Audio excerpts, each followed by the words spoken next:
So we continue our exploration of the Cula-punnama Sutta, which discusses the sappurisa, the worthy or the good person. And today, this Sunday, we are looking specifically at views. And the views of this sappurisa is very important. And that is why it's very relevant to our understanding and spiritual development. Because if we have the right view, things will be very clear. For example, in this circle on the slide, we get clarity, clear view of what is around us. But if our views are not right, are not following that which is taught by the Buddha, the chances are that our views will become blur, like the surroundings I have shown here on the slide. So it's important for us to understand what is the right view for us to follow as the disciples of the Buddha. And also as beings who want to experience happiness in our lives. And also to those who specifically want to walk the Noble Eightfold Path. So let us look at how views was explained by the Buddha on this full moon night. Actually, he explained the qualities of the sappurisa as well as the asappurisa.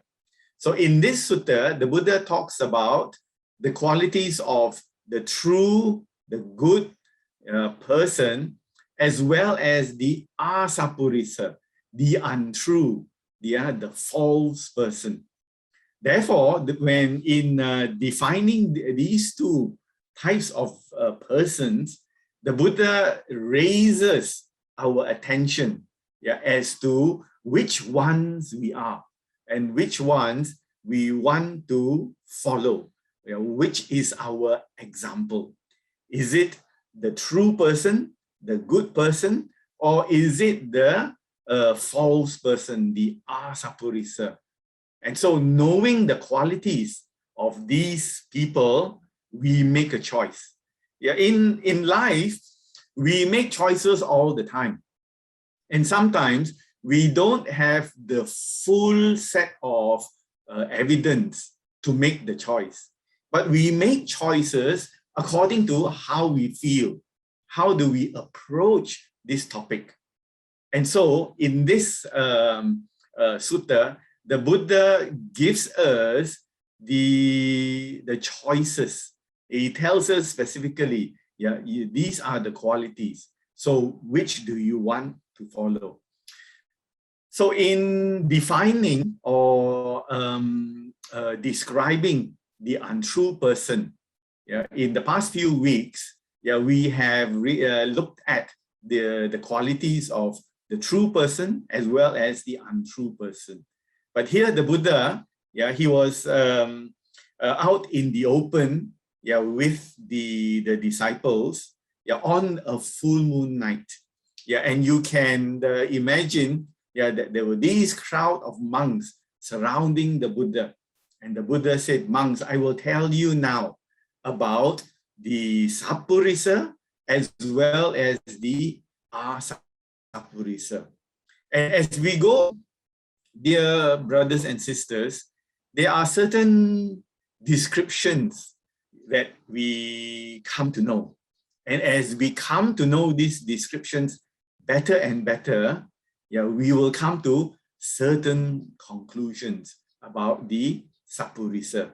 So please follow me and try to understand what the Buddha is explaining in order to get a very, very clear picture and a clear view of the sappurisa. So the Buddha explained, these are the qualities of the untrue or the false person. He also used this word, to describe the asappurisa, the false person, a person who really does not walk the right way.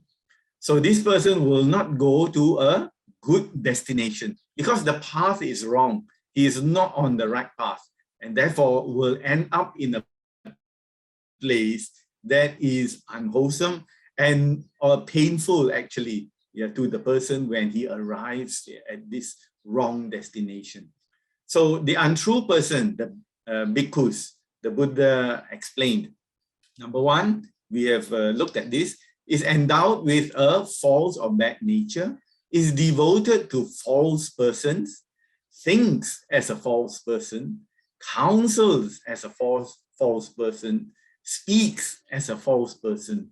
And last week, we looked at how the actions are of this false person. And now we come to the views that are held by the false person. How do we recognize it as false, as bad, as that of a asappurisa? And then this will be followed next week by the manner that this person gives gifts as a false person. So look at the position of this. It is in fact towards the end, and towards the end, the important, or rather the crucial aspects of being a sappurisa begins to emerge. That is, holding the views of the person. Views are very important in the Buddha's teachings. Sorry, let me. Views are very important in the Buddha's teachings. You will see that even the Noble Eightfold Path starts off with right view, samma ditthi. And in the Buddha's teachings, it is even more crucial, because to have the right view means you will know how to proceed. If we don't have right views, if we are guided by wrong views, certainly the things that we do, the way we look at life will also be wrong according to our views. And in this way, we will not end up in a good place. We will end up in a place that is unwholesome, and gives us pain as well. So this definition, I found it in the Wikipedia. And after reading it, I found that it was very, very relevant.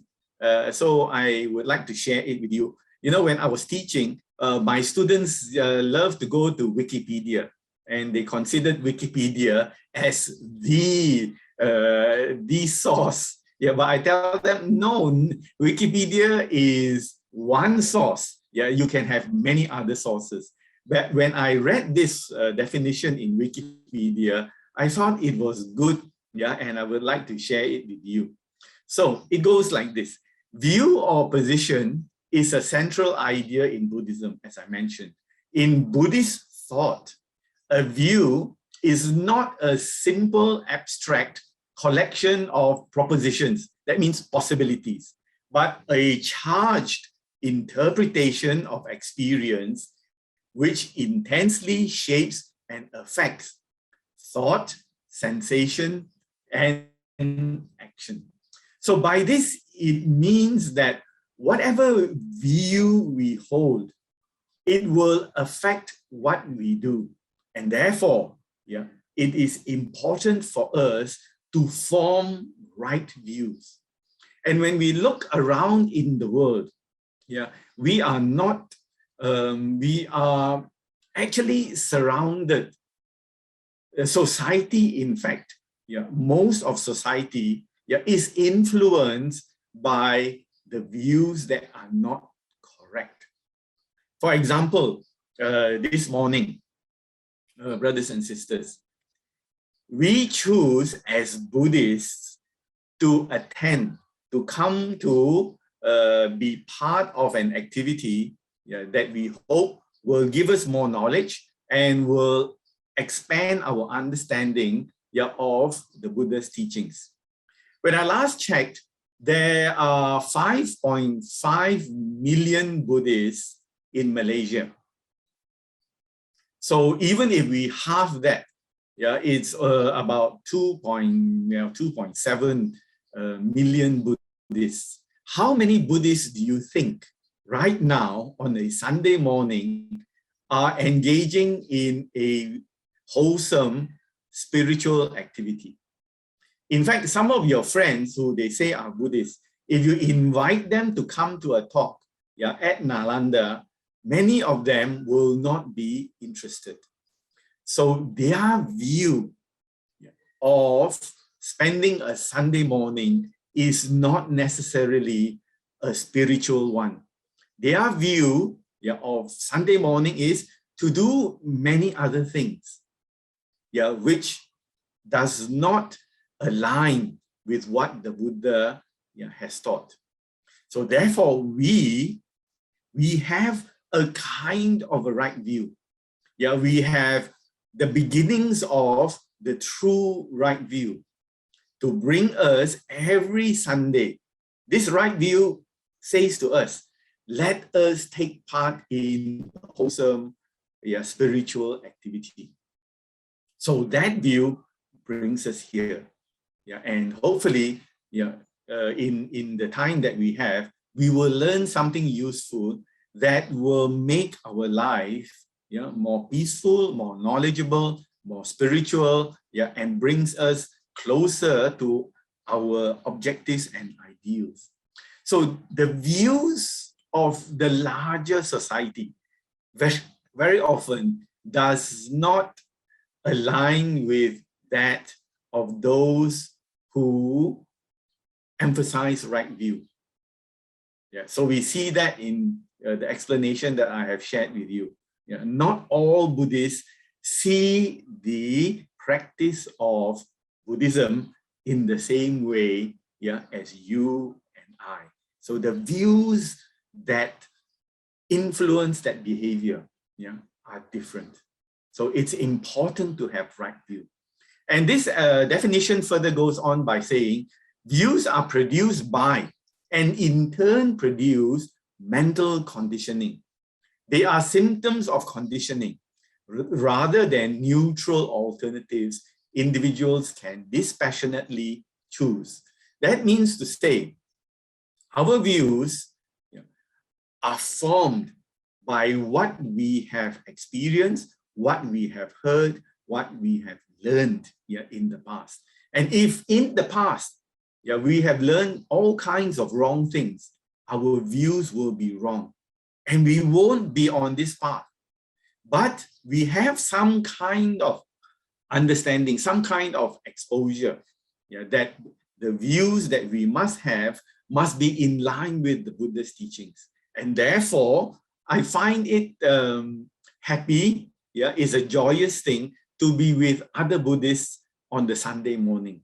And that is a right view. It is a view that brings us to learning more, to expanding our knowledge. And therefore, we are guided by this right view, which we have learned, which is formed by our past learning and our past understanding. So this is a very good position for us to have. So in the Cula-punnama Sutta, the Buddha is very straightforward in describing the views of a false person. So he says, the false person will hold these views. After he has described all the other qualities, he comes to the section of the views of a false person. And here he says, he explains, here bhikkhus, an untrue person, and asappurisa, hold such views as these. An asappurisa, a false person, will think in this way. These are his thoughts, which influences the actions and the behaviors that will follow. He thinks there is nothing given, nothing offered, nothing sacrificed. There is no fruit or result of good or bad actions. There is no this world. There is no next world. There is no mother. There is no father. There are no spontaneous born beings. There are no recluses. Yeah, or that means spiritual people, who practice devotedly what they believe. So there are no recluses or Brahmins who, living rightly and practicing rightly, having directly known and realized for themselves this world and the hereafter, proclaim them. So in this passage, the Buddha describes very, very clearly the views of a false person. Yeah, actually, he means a bad person. But does this mean this is wrong view? This view, this description, we will find appears in many, many areas of the Buddha's teachings. So it is not just in this sutta, brothers and sisters. You will find that if you go and explore other suttas, the Buddha gives this description in kind of like a stock phrase. Yeah, it comes in the same way, in the same order, using the same words in many suttas.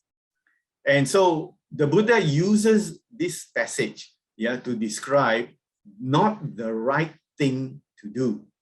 So in the Cula-punnama Sutta, he says, these are the views of a false person, but are they right or wrong? And in the next sutta, which I will share with you, views. This thing about views, I found this illustration very, very interesting and very amusing. Does it mean that views, depending on where you are and how you look at it, can be the right view? If you look at this number here, from one side, you might say it is a 6. And if you look at it from another side, you might say it is a 9. Is interpretation of views ambiguous? Ambiguous means however you find it. It is just open to you. In the Buddha's teachings, it is not ambiguous. It is not open to everyone. It is not like, if you think it is right, it is right. The Buddha says, no, there are things which are right. There are things which are wrong. There is no gray area in the Buddha's teachings. And here he explains it in the other sutta called the Majjhima Sutta, which is found in the Majjhima Nikaya. The Buddha explains very clearly, one understands wrong view as wrong view. There is no gray area. It's wrong means it's wrong. And one understands right view as right view. Very, very straightforward. And what is wrong view? And here the Buddha goes again to describe the same passage, in the same order as in the Cula-punnama Sutta. Wrong view is that there is nothing given, nothing offered, nothing sacrificed. There is no fruit or result of good or bad actions. There is no this world. There is no next world. There is no mother, no father. There is no spontaneous born beings. There are no recluses or Brahmins who, having rightly and practicing rightly, they are living rightly and practicing rightly, having directly known and realized for themselves this world and the hereafter, proclaim them.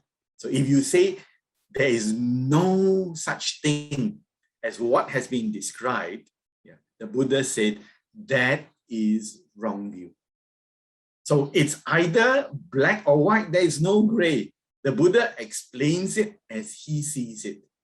In certain societies, they say to students or the young people, you make up your view. You decide what is right or what is wrong. And so in those societies, right view, the right thing to do, becomes very ambiguous. So you think, yeah, you look at the world and you think, I think this is right. I think this is wrong. And then you say, yeah, this is right view, that is wrong view.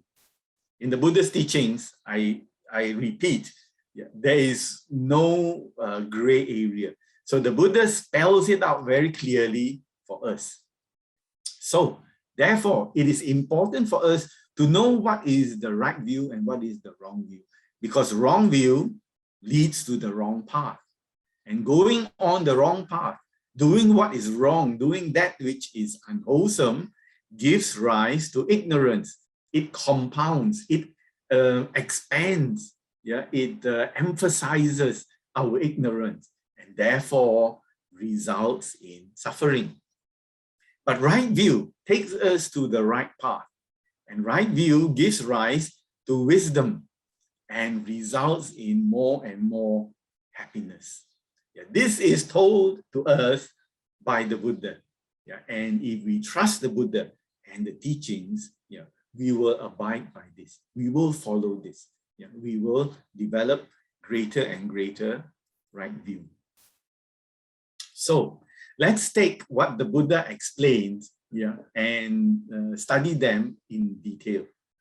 What does the Buddha mean when he says there is nothing given, nothing offered, nothing sacrificed? By this, he meant, yeah, those people who have wrong view says, it doesn't matter what you do, yeah, in giving things to other people. There is nothing. There is no result.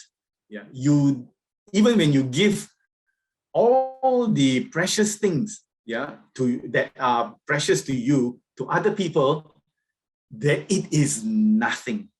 It doesn't really matter. So that is how, yeah, the people with wrong view look at this. So what does it mean? It actually refers to the act of giving. They say there is nothing given. And even if you give in good spirit, if you give with charity, if you give to help others, they say it's nothing. It accounts for nothing. It results in nothing. So there are people like this in the world today. Yeah. So brothers and sisters, if you look around at the people that you know, your friends, your acquaintances, your colleagues, how many of them understand the action of dana, yeah, giving charity, giving to help other people the way that Buddhists understand it? Not many of them look at it in this way. There are those who also practice charity, but they don't understand it in the way the Buddha has explained it. But this is the extreme. To them, it's nothing. Giving is nothing. Yeah, this is their understanding. This is their view. So next, they say, it's nothing because there is no fruit. There is no result of good and bad actions. So in their minds, and you can see this in certain other societies, do what you think will please you. As long as you don't get arrested by the police, as long as the government doesn't come, yeah, and put you in the prison, do what you can and do what you think pleases you. There is no good or bad actions according to these people, yeah, with the wrong views. So there is no fruit. You do it, that's it. That it ends there. Yeah, there will not be any result of it that will follow you. You do it already, you'll be happy with it.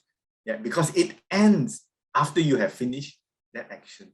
So therefore, in their minds, whatever pleases them, whatever makes them happy is the right thing. You can't look at it in the perspective of, is it good or is it bad? Because good and bad is not in their views. It is only what makes me happy and what doesn't make me happy. This is their kind of view, right? So the next one is, they think that everything can be done because of this other wrong view. They say, there is no this world, there is no next world. What does that mean? That means that, I mean, you can't say that there is no this world, and there is no next world. What they mean is this world is not followed by any other worlds. This life is not followed by future lives. Therefore, when you die at the end of this life, that's it. That's the end. So what does it mean? You only have this length of time, these many years in your life to do whatever you want to do. So you better do it. And you do it to make yourself as happy as possible, as long as you don't get arrested by the police. Just do it. Don't worry about any consequences, because there is no this world, there is no next world. You will not be reborn. You will not be responsible for anything that you do in this life or past lives, because there is no past life. Therefore, that is their view. That is their belief. And we look at it with a lot of shock, with disbelief, because of our understanding of what is right view. Then there is no mother and no father. To them, whomever brings them into the world is just another human being. Mother is another human being. Father is another human being. So what's so special about them? This is their thought. You know, when I was studying overseas when I was young, I was utterly shocked by how some of the people I knew will call their father and mother by their first name. They won't even call them, hey mom, hi dad, or hello father, hello mother. No, they will introduce the father and mother as, this is Sam and this is Mary. Then I look, who is Sam and Mary? Yeah. They are actually my father and my mother. But they are just Sam and Mary. Just call them Sam and Mary. Don't have to call them, uncle or auntie or whatever it is. That's how they want to be known. So this is very, very strange to us, Asians. Especially Asians are very particular about how you address people. But here, I was like, oh, how can people do such things? How can they call their father by the first name? Imagine you call your father, hey, Abeng, that will be utterly unacceptable. But these people with the wrong views, they don't look at father as father, mother as mother. Some years ago, when I was still very active at the Mahavihara in Brickfields, the monks told me this story. They said, one day, this young man drove into the temple premises, stopped the car. He got out and he opened the back door and asked the woman, there was an old woman sitting at the back, asked her, please come out. Then he pushed her out of the car, and got her to sit there. And then he got into his car again and he drove away. And then this poor woman started crying. And this is what the monks told me. She started crying. And so they were very concerned, the monks were very concerned, asked this lady, this woman, what's happening? Who was that young man? And the woman said, that young man is my son.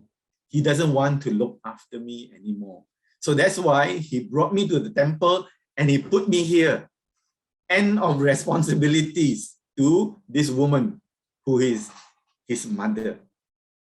So he expects that the temple will look after the mother from then on. I used to think that if you don't want dogs and cats, you you don't want anymore, you bring them to the temple. But here, you don't want your mother, you leave your mother in the temple, right? So that was a really horrifying story, yeah, which I heard from the monks in the vihara. And after that, they had to bring the social welfare and all these authorities to come and take this old woman away to be looked after. This is of the asappurisa. It doesn't matter who these people are. They brought me into the world, that's it. I have no responsibility towards them. And that is so wrong thinking. Yeah, we know this is not true. We are brought up, yeah, by our father and mother. We become social human beings due to the teaching of our father and mother. We have a responsibility to them, not just because they give birth, yeah, and bring us into the world. There is a link between them and us that we cannot see. Why are they our parents? Why have they been chosen, not chosen? Why have they been given this task of bringing me into the world? The false person, asappurisa, does not think like that. They are just biological. They bring me through, in this world through a biological process. And that is it. I have no responsibility.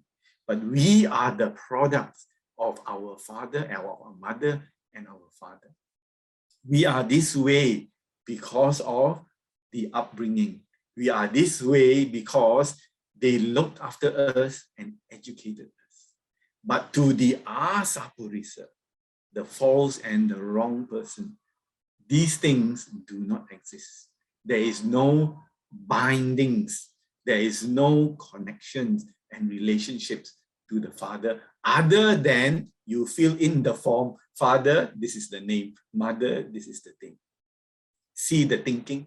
See the wrong thinking. Next, I have to go faster.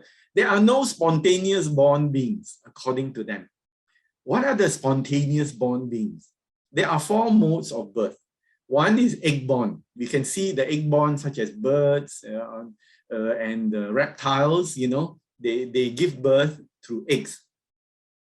Then there is womb-born. We are womb-born. We are born through the womb.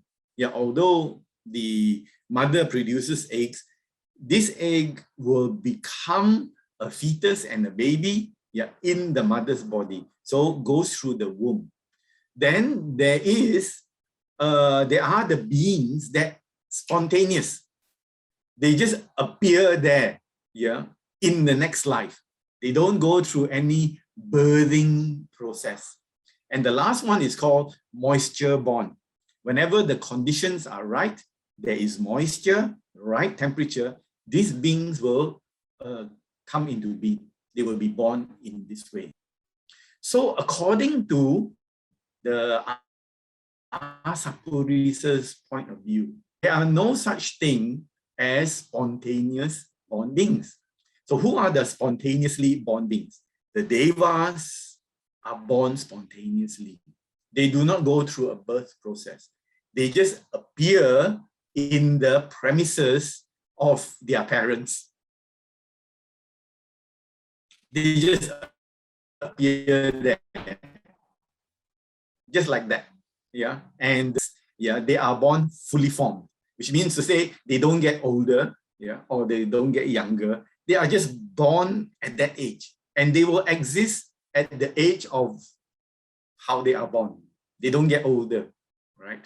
The only thing is when they are going to die, their form starts to decay, and that is about it. Other than that, they don't change.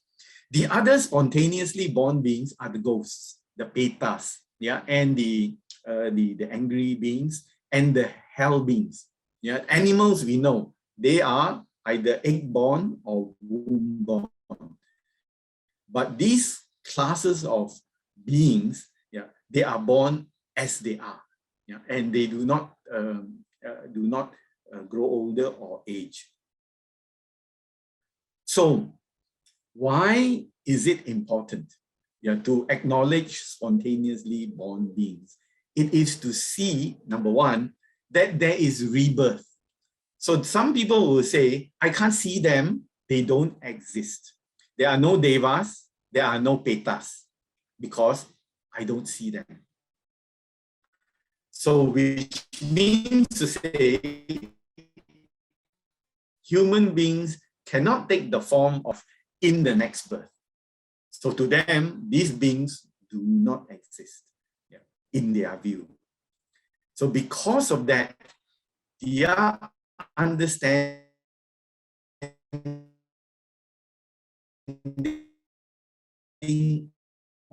of future lives, yeah, future is very, they think human being will become another human being, but they do not see how human beings can either and go to a more pleasurable existence or a more suffering existence. And lastly, and this is also very important, the asappurisa thinks there are no recluses, yeah, no hermits, no Brahmins who practice the spiritual life wholeheartedly, living rightly and practicing rightly. They do not realize the truth according to the wrong thinking. And because they don't realize the truth, they don't come and teach the truth to other people.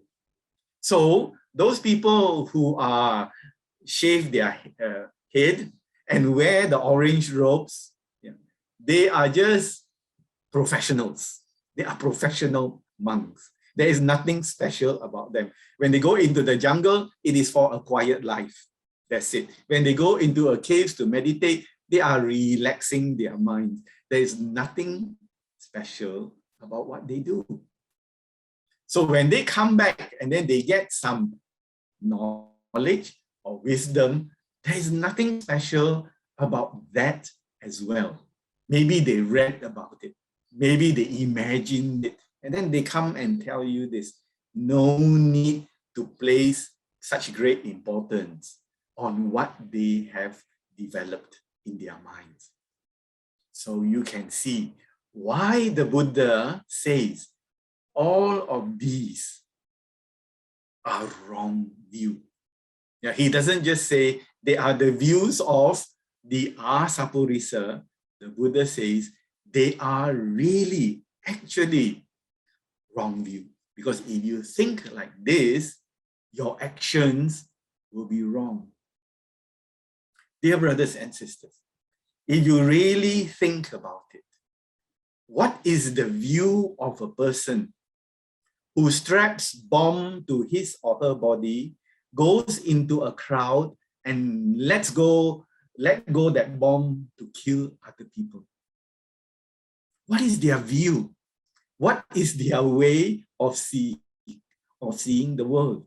What is the view of a person who gets on a huge aircraft, and crashes it into a really tall building with the hope of killing others? What kind of view do you think occupies their mind? Is it right view or wrong view? What kind of person can set fire to another human being trapped in a cage? What kind of person can behead another person on camera, sharing it with the world? What kind of person can do that? The answer is the person with wrong view. Because the person with right view, if he understands this, will never do such things. So that is why the Buddha outlined it very, very clearly. There is no gray area. There is either white or black, right view or wrong view. And this is also, let me share with you some views of the great teacher monks. Venerable Thanissaro says, there was a teacher at that time, and this sutta was delivered by the Buddha because there were many other religious teachers teaching things or ideas or opinions that were very different from the Buddha's. And so the Buddha must have felt, in order to clear up the doubt in the monk's mind, he must deliver the sutta. So Venerable Thanissaro says, there is a view of the materialists. The materialists, and there was a teacher called Ajita Kesa Kangbalin at that time who said, material life is the only life. The body is the only body. Once the body ends, that's it. Don't worry. There is no future lives. There is no karma. There is only what you see. And he maintained there is no birth after death, and the actions, there is no results. Therefore, nothing given, meaning there is no act of charity leading to karmic fruit. No this world, no next world, no life after death, no spontaneously reborn beings. And here Venerable hits it on the dot, means no inhabitants of either heaven or in the hell worlds. Because the beings in the hell worlds are also born spontaneously. They just appear in the hell world just like that. And the minute they are born, their suffering will start until the karma ends. And Venerable Bhikkhu Bodhi, such a great scholar, also says, there is nothing given, means that there is no fruit of giving. No this world, no other world. There is no rebirth into this world, or we are just appear here. This is the world. We just appear, and we are not going to go into any other worlds. No mother, no father. That there is no fruit of good conduct and bad conduct towards mother and father. And this statement, the last statement, talks about recluses and Brahmins, denies the existence of the Buddhas and the Arahants. Meaning to say, these Buddhas and Arahants, their story is made up. They just make up the story. They don't have any enlightenment, any awakening, any special wisdom. They are just ordinary people telling their story. So what is now right view?